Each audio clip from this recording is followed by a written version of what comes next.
दोस्तों नमस्कार, बेधड़क खबर देख रहे हैं आप और मैं हूं आपके साथ विक्की सिंह। दोस्तों तकरीबन 58 दिन बाद विनय शंकर तिवारी अब गोरखपुर अपने तिवारी हाथे पे आ रहे हैं और उस बात को लेकर पूरे गोरखपुर के आसपास के एरिया में एकदम खुशी का माहौल है और लखनऊ आवाज से लेकर गोरखपुर तक हर चौक चौराहों पर उनके स्वागत की जो एक तरीके से कह सकते हैं प्रकाष्ठा है वो पार की जा चुकी है। लोग हर जगह पर उनके स्वागत के लिए खड़े हैं और कई जगहों पर स्वागत हो भी चुके हैं। हम अभी बातचीत करने के लिए शशांक शेखर शुक्ला जी के साथ खड़े हैं और ये समझने के लिए इनसे बात करेंगे कि गोरखपुर में जब उनका आगमन हो रहा है, जहां पर ब्राह्मण एकता की बात और मिसाल जो है पेश करने की एक उम्मीद जताई जा रही है। ये बताया जा रहा है कि ब्राह्मण एक बार फिर से एकत्रित होंगे, संगठित होंगे और एक बार फिर जो है पूर्वांचल में ब्राह्मण एकता जो है वो उभर कर सामने आएगी, क्योंकि विनय शंकर तिवारी अब 45 दिन बाद जो है जमानत उनको मिली और तकरीबन 58 दिन बाद गोरखपुर आ रहे हैं। कैसे इस पूरे प्रकरण को देख रहे हैं?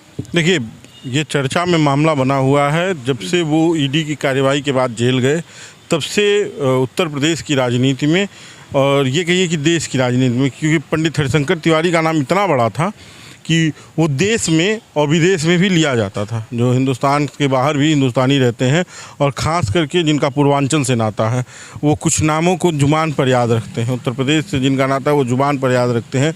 उसमें हरिशंकर तिवारी का नाम सबसे बड़ा था एक दौर में। मुख्तार अंसारी को लोग कहते थे, अतीक अहमद को लोग कहते थे, राजा भैया को लोग कहते हैं, धनंजय सिंह को लोग कहते हैं। लेकिन इन सभी लोगों में एक अलग कैटेगरी पंडित हरिशंकर तिवारी ने बनाई, उस दौर में बनाई। पहली बार वो जेल में रहते हुए चुनाव लड़े, चुनाव जीते, तो एक बड़ा नाम था। और ये उनके पुत्र होने का लाभ विनय शंकर तिवारी और हाथा परिवार को मिल रहा है। बाकी का जो अभी आपने स्वागत की चर्चा की, तो कोई भी बड़ा नेता, क्योंकि विनय शंकर तिवारी के पिताजी का नाम पंडित हरिशंकर तिवारी का नाम खूब बड़ा था, उसकी एक लेगेसी है और ये खुद विधायक रहे हैं, तो इनका अपना भी एक जनाधार है। तो स्वागत उस हिसाब से होना बनता था, तो वो हो रहा है। अगला सवाल ये है कि क्या ब्राह्मण एकता, सबसे बड़ा मुद्दा ब्राह्मण एकता, क्या ब्राह्मण एकता हो पाएगी पूर्वांचल में? ये एक बड़ा मुद्दा है, क्योंकि मैंने इसके पहले भी जब भी चर्चा इस मुद्दे पर हुई है तो मैंने कहा है कि पंडित हरिशंकर तिवारी की जो समाज में छाप थी वो एक ब्राह्मणवादी नेता की तो थी, लेकिन तमाम जाति वर्ग के लोग भी उनसे जुड़े थे। एक बड़ी संख्या क्षत्रिय समाज की उनके साथ जुड़ी हुई थी। मठ और हाथे की जो लड़ाई है उससे इतर जो कहा जाता है कि मठ की तरफ क्षत्रियों का झुकाव ज़्यादा है, हाथे की तरफ ब्राह्मणों का झुकाव ज़्यादा है, उसके इतर ब्राह्मणों का झुकाव मंदिर की तरफ कम है, वहाँ दर्शन तक ही है। लेकिन क्षत्रियों का झुकाव हाथे की तरफ ज़्यादा था, क्योंकि एक कहा जाता था कि आपराधिक संरक्षण को देता था हाथा। मतलब कोई अगर अपराध करके आया और हाथे के आसपास है, उनके आशीर्वाद में है, तो कोई कार्रवाई होती ही नहीं थी एक दौर में, क्योंकि वो बड़ा नाम थे, मंत्री थे और सारी चीज़ें थी और तमाम कारण थे। कभी कोई परेशान है तो उसका सहयोग हो जाता था, कभी हाथा से ही किसी को परेशान कर दिया जाता था, तो एक अलग व्यवस्था थी। उस व्यवस्था को क्या अब विनय शंकर तिवारी या भीष्म शंकर तिवारी, कुशल तिवारी निभा पाएंगे, संभाल पाएंगे, ये एक बड़ा मुद्दा है। अच्छा, वो 90 के दशक का वो बात याद आता है जब हरिशंकर तिवारी को गिरफ्तार किया जा रहा था।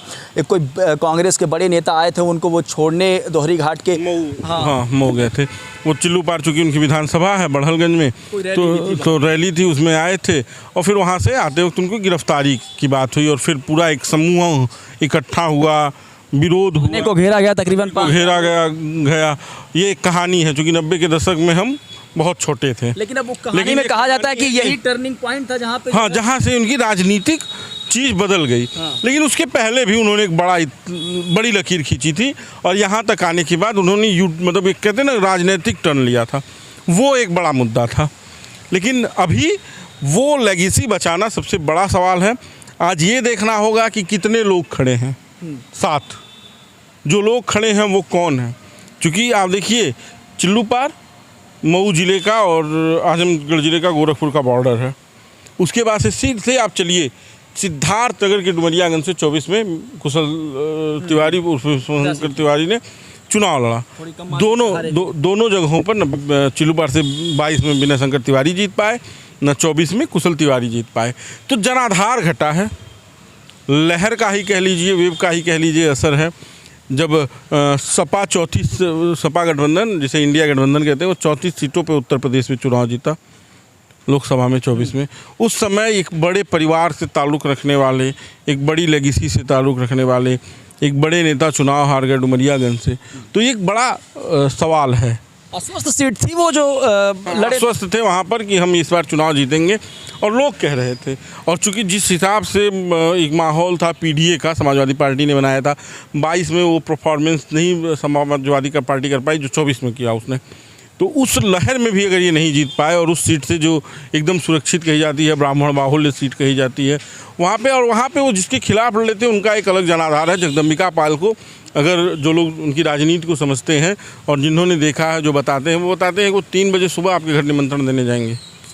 उनकी एक पूरी लिस्ट है, तैयार है कि अगर उनके वहाँ निमंत्रण आया है तो किस तारीख का है। 5 तारीख का निमंत्रण है तो किसके वहाँ पीए जाएगा, किसके वहाँ बेटा जाएगा, किसके वहाँ बहू जाएगी, किसके वहाँ बी जाएगी, किसके वहाँ वो जाएंगे। जब उनसे हम मिले जब इंटरव्यू के दौरान, तो इस चीज़ को बहुत बखूबी में देखा। उन्होंने कहा कि हम बाबू साहब 150 जो है जो समारोह था शादी का, उसको निपटा के जो निमंत्रण था उसको आ रहे हैं, और तकरीबन 11 साढ़े 11 बजे रात को इंटरव्यू उनका हो रहा था। तो उन्होंने इस बात को कहा कि तकरीबन 150 शादी और तमाम प्रकार के जो, मैं वही बता रहा हूँ कि जो जगदम्बिका पाल की अपनी एक कहानी है, वो मुख्यमंत्री बनते रह गए। तो हल्के आदमी से हाँ कहते हैं, लेकिन वो लीगल नहीं है। लेकिन वो जो उनके खिलाफ लड़ना भी आसान नहीं था, लेकिन उस छवि के साथ जो पारिवारिक लेगेसी है उसके बावजूद उस सीट को न निकाल पाना, ये एक बड़ा मुद्दा है। और आज ये देखना होगा कि किस हिसाब से जनसैलाब उनका स्वागत करता है, वो कैसे कंटिन्यू और इसको कंटिन्यू कैसे रख पाते हैं। क्योंकि ये राजनीतिक गलियारों में भी चर्चा है कि दोनों भाई पिताजी की लेगेसी को मेंटेन नहीं कर पाए, और जिसकी वजह से ये स्थिति आई कि जब हाथे पे इस तरह की कार्रवाई हुई। इसके पहले जब कार्रवाई हुई थी 13 महीने पहले, 14 महीने पहले जब कार्रवाई हुई थी, या ये कह लीजिए तो 15 महीने बीत गए लगभग। तो उस वक्त हाथे के मुख्य द्वार पर जो स्थिति थी, मीडिया, सामाजिक सरोकार से ताल्लुक़ रखने वाले लोग, राजनीति से ताल्लुक़ रखने वाले लोग, वो किसी भी पार्टी के हों, वो दूर दूर से हाथे की निगरानी कर रहे थे क्या हो रहा। हाथा वो चीज़ थी, लेकिन ये कार्रवाई चिंताजनक है।